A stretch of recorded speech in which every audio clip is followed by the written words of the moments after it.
உலக மக்கள் அனைவருக்கும் வணக்கம். இப்போது நாம் ஒரு ஜாதகத்தில் ராகு தரும் விசேஷ பலன்களை பற்றி இந்த வீடியோவில் காண்போம். ராகு லக்னத்தில் இருந்தால் மனைவிக்கு தோஷம் தரும். இரண்டாம் இடம் என்பது வாக்கு, தனம், குடும்பம். இரண்டாம் இடத்தில் ராகு இருந்தால் வம்பு தும்பு வரும்படியான வாக்காகத்தான் இருக்கும். ஜாதகரின் மத்தியம வயதுக்கு பின்னாலே அதிகமான தனத்தை கொடுத்து ஜாதகரை தனவந்தனாக்குவார். வெளிநாட்டு தொடர்புகளையும் ஜாதகருக்கு தருவார்.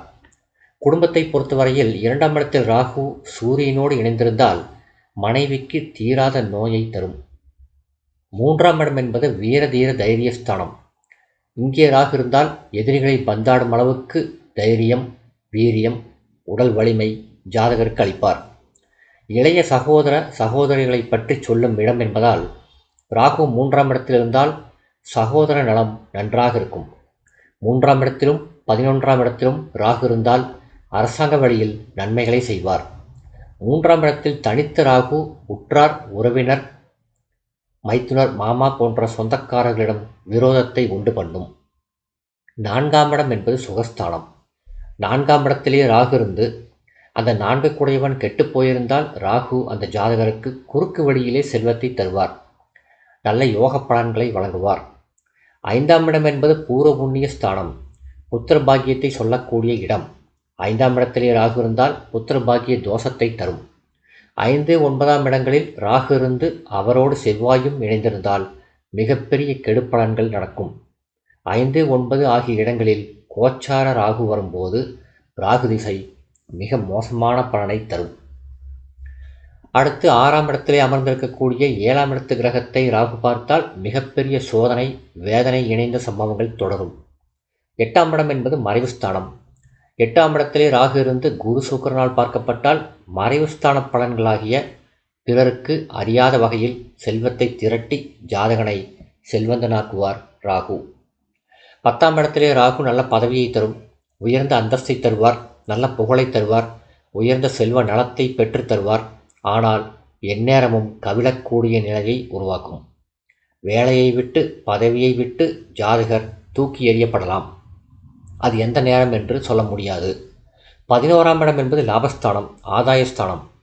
11ஆம் இடத்திலே ராகு இருந்தால் ஜாதகனுக்கு வரும் தோஷங்கள், சங்கடங்களை எல்லாம் அகற்றி தூக்கி எறிந்து ஜாதகனை ஒரு சக்கரவர்த்தியாக்குவார். 12ஆம் இடத்தில் ராகு இருந்தால் அசுப விரயங்கள் நடக்கும்.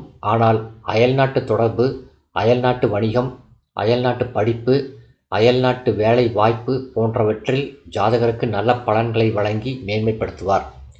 12ஆம் இடத்திலே ராகு இருந்தால் மறைவான வழியிலே யோகத்தை வழங்கி ஜாதகனை செல்வந்தனாக்குவார்.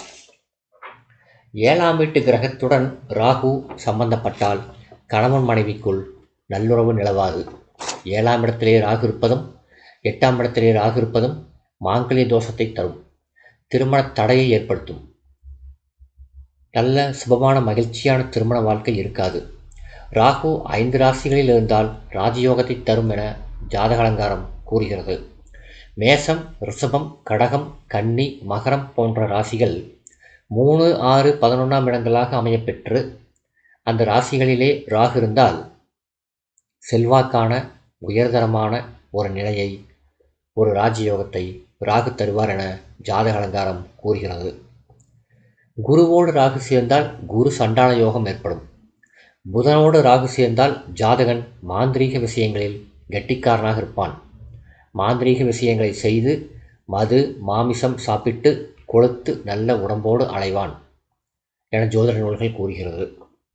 அடுத்து சுக்கிரனோடு ராகு இணைந்தால் காம வேட்கையை, அதிகமான சிற்றின்ப வேட்கையை உருவாக்கி ஜாதகனுக்கு பல துன்பங்களையும் தொல்லைகளையும் விரயங்களையும் கூட ஏற்படுத்தும். ராகுவும் சனியும் சேர்ந்தால் வாழ்க்கையில் சறுக்கல்கள் ஏற்படும். சூரிய சந்திரர்களோடு ராகு கேதுக்கள் இணைந்தால் கிரகண தோஷம். செவ்வாயோடு ராகு 5, 9ஆம் இடங்களிலே இருந்தால் பல்வேறு துன்பங்களை தரும். எனவே ராகு கேதுக்களை பொறுத்தவரை அவர்கள் ஜாதகங்களிலே நல்ல நிலையை பெற்று, நல்ல சுபசாரம் பெற்று, சுபகிரகமான குருவின் பார்வையை பெற்றால் மிகப்பெரிய அந்தஸ்தையும், தனத்தையும், செல்வத்தையும், நல்ல குடும்ப வளத்தையும் ஜாதகருக்கு வழங்கி ஜாதகனை ஒரு பிரபுவாக்குவார் ராகு. ராகுவின் நட்சத்திரங்களிலே பிறந்த ஜாதகருக்கு ராகு காலம் பார்க்க வேண்டிய அவசியம் இல்லை. ராகு காலத்திலே அவர்கள் செய்யும் காரியம் தடை தாமதமின்றி நல்லவிதமாக நடந்தேறும். ராகுகேதுக்கள் அனைத்து கிரகங்களும் அடைப்பட்டிருப்பது காலசர்ப்ப யோகமாகும். அது 2 வகையாக பிரிக்கப்பட்டிருக்கிறது. லக்னத்தில் ராகு எனத் தொடங்கினால் அது காலசர்ப்ப யோகம் என்றும், லக்னத்தில் கேது எனத் தொடங்கி ராகுவில் முடிந்தால் அது கால மிருத்யு யோகம் என்றும் கூறப்படுகிறது. ஆனால் இந்த இரண்டுக்கும் எந்த வேறுபாடும் இல்லை, ஒரே பலன்தான்.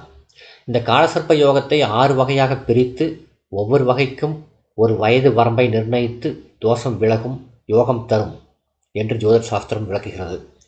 பொதுவாக காலசர்ப்ப யோகம் ஆண்களுக்கு 33 வயது 4 மாதம் வரை தோஷம் தரும் என்றும், பெண்களுக்கு 24 வயது 8 மாதம் வரை தோஷம் தரும் என்றும், அதற்கு பின்னாலே அது முடிவடைந்து அது யோகமாக மாறும் என்றும் ஜோதிட சாஸ்திரம் கூறுகிறது.